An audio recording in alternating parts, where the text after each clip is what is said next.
చలో రాజానగరం రవాణా వాహనాల బంద్ నిర్ణయాన్ని తాత్కాలికంగా వాయిదా వేశామని జాయింట్ యాక్షన్ కమిటీ కన్వీనర్లు వాసంశెట్టి గంగాధర్, బాక్స్ ప్రసాద్ పేర్కొన్నారు.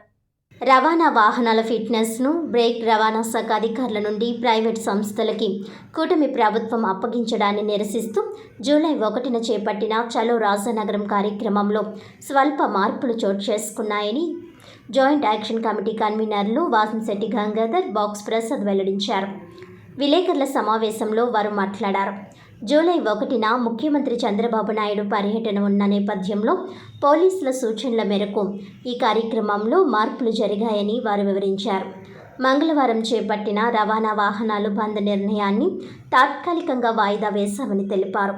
పోలీసులు ఇచ్చిన అనుమతి మేరకు కొద్దిమంది కార్మిక సంఘాల నాయకులతో కలిసి ఉదయం 10 గంటలకు రాజానగరం వెళ్లి అక్కడ నిరసన తెలియజేసి తమ సమస్యను ప్రభుత్వం దృష్టికి తీసుకుని వెళ్తామని తెలిపారు.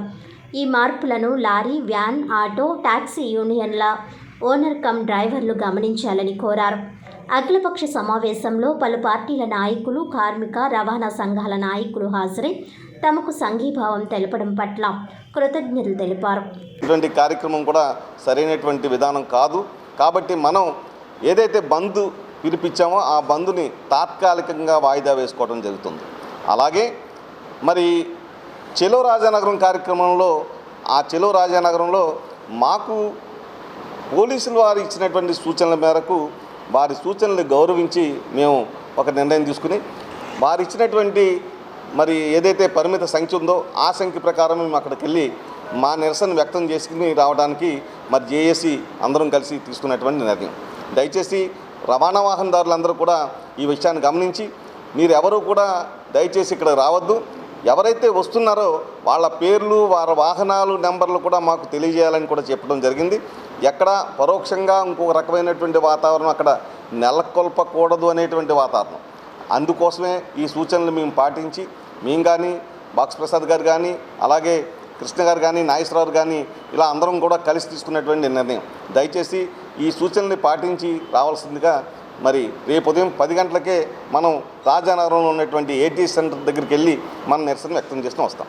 రాజమండ్రి చుట్టుపక్కల ఉన్నటువంటి వాహనదారులందరికీ కూడా విజ్ఞప్తి, అలాగే యాజమాన్యానికి, కార్మికులకు కూడా తెలియజేయడం ఏమనగా ఇటీవల కాలంలో ఓ ప్రెస్ మీటు, అలాగే మన అఖిలపక్ష మీటింగ్లో కూడా కొన్ని ఏదైతే రేపు జరగబోయినటువంటి చలో రాజానగర్ కార్యక్రమం విషయాలు మాట్లాడుకున్నామో అదేవిధంగా కూడా జూలై 1 తారీఖున కూడా మనం ఈ కార్యక్రమం చేపట్టడం అనేది జరుగుతుంది.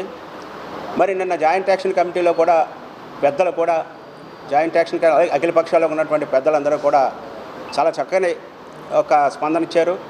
ఆ యొక్క మేరకు కూడా ఆటోమేటిక్గా రాష్ట్ర వ్యాప్తంగా కూడా ఈ యొక్క అఖిలపక్ష మీటింగ్ను కూడా చూడడం కూడా జరిగింది.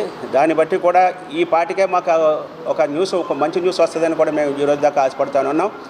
అయినప్పటికీ కూడా మనం అనుకున్నట్టు కార్యక్రమం ఆగేదైతే కాదు కాబట్టి రేపు చలో నగర కార్యక్రమానికి మనందరం కూడా వెళ్తున్నాం.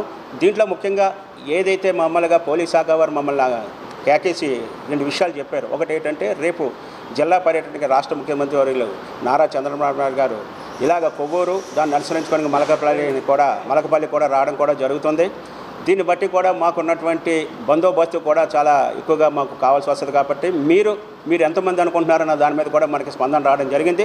మాకున్నటువంటి పరిధిలో కూడా ఈ రోజున ఒక 500 మంది దాకా వస్తారని చెప్తే డిఎస్పీ గారు కూడా మాకు చెప్పిన విధానం ఏంటంటే మీరు అంతమంది దాకా అయితే మేము కోఆపరేట్ చేయాలో బందోబస్తు మాకు ఇబ్బంది పడే పరిస్థితి ఉంది. కాబట్టి దయించి కూడా మీరు ఒక 170 మంది దాకా మేము కోఆపరేట్ చేయగలం అంటే అది కరెక్ట్ కాదు సార్. ఇది రోజు దాకా కూడా మేము ఆల్రెడీ కూడా మనం ఎస్పీ గారు కూడా మేము ఆల్రెడీ కంప్లైంట్ పెట్టుకుని చెప్పిన మేరకు మాకు ఏ రకమైన ఇబ్బంది లేదనుకొని మేము అనుకున్న సమయంలో ఈ రోజు మీరు కేకేయడం జరిగింది ఆఫీసర్ కానీ. అయితే మటుకి పోలీసుల మాటలు మీరు ధిక్కరించాం కానీ మీరు అనుసరించుకున్న ప్రకారం మేము నడుస్తాం. కానీ మేము రేపు పొద్దుట ఎంతో కొంత మాకు కోఆపరేట్ చేయాలని చెప్పి ఏదైతే అఖిల పక్షాలకు వచ్చిన పెద్దలు కూడా దీని మీద డిపార్ట్మెంట్ల ద్వారా మాట్లాడితే మనకు కొంతవరకు పెంచి ఇవ్వడం జరిగింది. దాని మీద కొంతమంది పెంచడం జరిగింది. అదేవిధంగా 100-150 మంది దాకా వాహనాలు, అదేవిధంగా 200 మందిని జనాభాను కూడా మీరు కార్మికులు కూడా తీసుకెళ్ళి అక్కడ ఏ రకమైన ప్రాబ్లం లేకుండా శాంతియుత నిరసన ఏ విధంగా మీరు అనౌన్స్ చేశారో అదే విధంగా శాంతియుత నిరసన మీరు చేయాలని చెప్పి కూడా మీరు ఇబ్బందులు పడడం మాకు ఏ రకమైన ఇది కాదు.